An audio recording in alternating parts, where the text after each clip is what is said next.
سورہ بقرہ آیت نمبر 60۔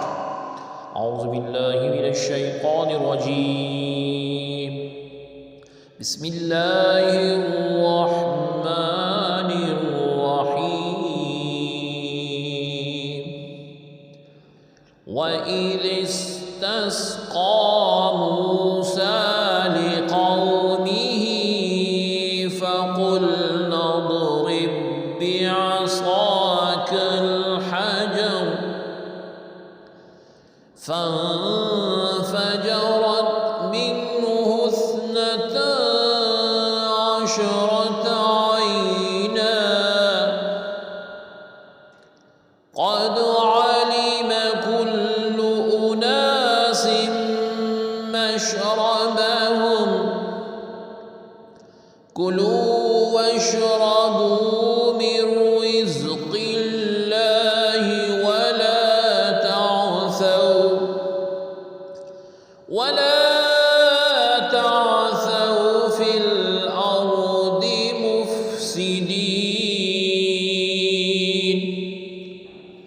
لفظی ترجمہ ہے واہ اور اس جب استسقا پانی مانگا موسیٰ علیہ السلام نے لی واسطے قوم ہی اپنی، تو قلنا ہم نے کہا اضرب تو مار، بی ساتھ عصا لاٹھی کا اپنی، الحجر پتھر کو، پھر انفجرت بہ نکلے، من سے ہو اسنتا عشرتا 12 عینا چشمے، قد تحقیق علما جان لیا، کلو ہر ایک، اناسن گروہ نے، مشربہ پینے کا مقام، ہم اپنا، کلو کھاؤ تم، واہ اور اشربو پیو تم، من سے رزق اللہ رب العزت کا، واہ اور لا نہ تعصوا پھرو تم،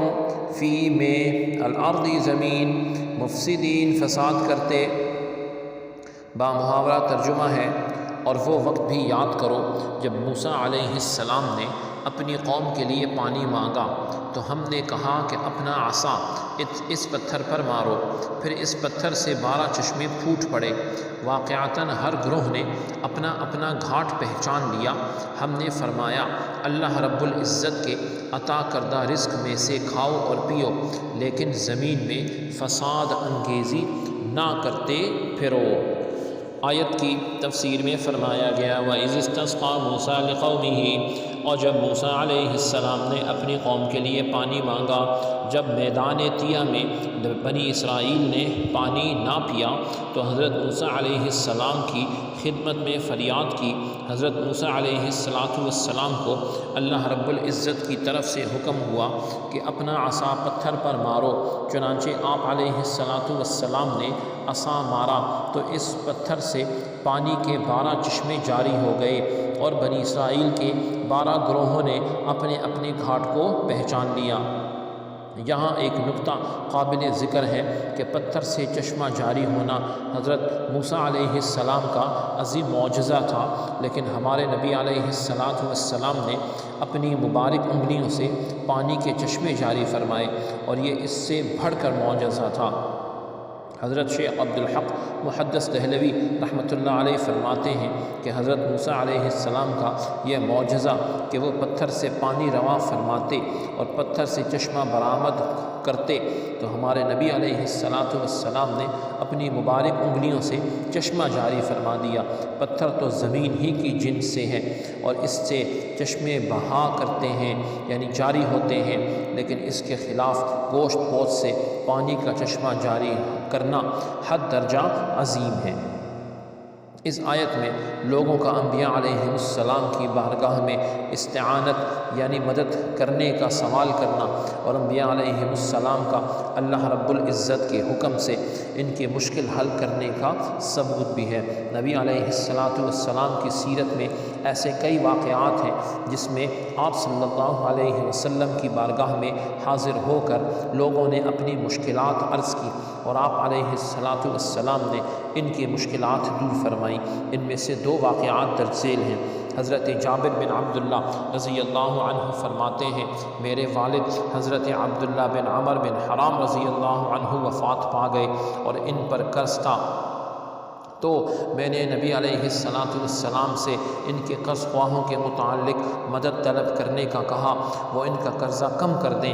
نبی علیہ السلام نے ان کے بارے میں ان سے بات کی تو انہوں نے ایسا نہ کیا، تو آپ صلی اللہ علیہ وسلم نے مجھ سے ارشاد فرمایا تم جاؤ اور ہر قسم کی کھجوروں کی الگ الگ ڈھیریاں بناؤ اور پھر مجھے پیغام بھیج دو۔ حضرت جابر رضی اللہ عنہ فرماتے ہیں میں نے ڈھیریاں بنا دی اور بارگاہ رسالت صلی اللہ علیہ وسلم میں پیغام بھیج دیا۔ آپ ان ڈھیریوں کے پاس تشریف فرما ہو گئے اور ارشاد فرمایا تم ناپ کر لوگوں کو دیتے جاؤ۔ میں نے کھجوریں ناپ کر لوگوں کو دینا شروع کر دی، یعنی ناپ تول کر، یہاں تک کہ سب کا قرضہ اتر گیا اور میری کھجوریں ایسے لگ رہی تھی جیسے ان میں سے ایک کھجور بھی کم نہ ہوئی۔ حضرت سالم بن ابی جعدر رضی اللہ عنہ حضرت جابر رضی اللہ عنہ سے روایت کرتے ہیں کہ حدیبیہ کے دن لوگوں کو پیاس لگی اور نبی علیہ السلام کے سامنے چمڑے کا ایک تھیلا تھا جس میں موجود پانی سے وضو فرما رہے تھے۔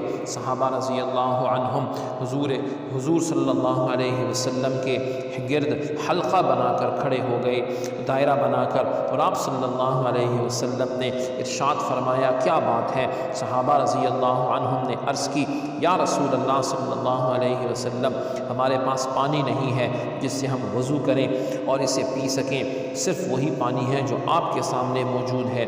تو رسول اللہ صلی اللہ علیہ وسلم نے اپنا دست مبارک اس تھیلے میں رکھ دیا اور آپ صلی اللہ علیہ وسلم کی مبارک انگلیوں سے پانی چشموں کی طرح جوش مارنے لگا۔ پھر ہم نے پانی پیا اور وضو بھی کیا۔ حضرت سالم بن ابی جعدر رضی اللہ عنہ نے حضرت جابر رضی اللہ عنہ سے پوچھا آپ اس وقت کتنے آدمی تھے؟ تو آپ رضی اللہ عنہ نے فرمایا اگر ہم 1,00,000 بھی ہوتے تو وہ پانی ہمارے لیے کافی ہو جاتا، لیکن ہم اس وقت صرف 1500 لوگ تھے۔ انسانوں کے علاوہ حیوانات نے بھی اپنی تکالیف نبی علیہ السلام سے بیان فرمائی ہیں اور آپ صلی اللہ علیہ وسلم نے ان کی تکالیف دور فرمائی ہیں۔ جمادات نے بھی اپنی مرادیں عرض کی ہیں اور آپ صلی اللہ علیہ وسلم نے ان کو پورا فرمایا، جیسا کہ احادیث ہیں اور سیرت کی کتابوں میں انسان اس کو پڑھ سکتا ہے۔ آگے فرمایا کلوا واشربوا، حضرت موسیٰ علیہ السلام کی قوم سے فرمایا گیا کہ آسمانی طعام من اور سلوہ کھاؤ اور اس پتھر کے چشموں کا پانی پیو جو تمہیں فضل الہی کے بغیر محنت سے میسر ہے، اللہ رب العزت کے فضل سے ہیں۔ اور اس بات کا خیال رکھو کہ فتنہ اور فساد سے بچو اور گناہوں میں نہ پڑو۔ ہر امت کو یہی حکم تھا کہ اللہ رب العزت کا رزق کھائیں لیکن فساد نہ پھیلائیں، یعنی رزق کے استعمال سے منع نہیں فرمایا بلکہ حرام کھانے، حرام کمانے اور کھا کر اللہ رب العزت کی ناشکری اور نافرمانی سے منع کیا گیا ہے۔ سبحانک اللہم و بحمدک اشہد ان لا الہ الا انت استغفرک و اتوب الیک، وصلی اللہ تعالی علی خیر خلقہ محمد وعلی آلہ و اصحابہ اجمعین برحمتک یا ارحم الراحمین۔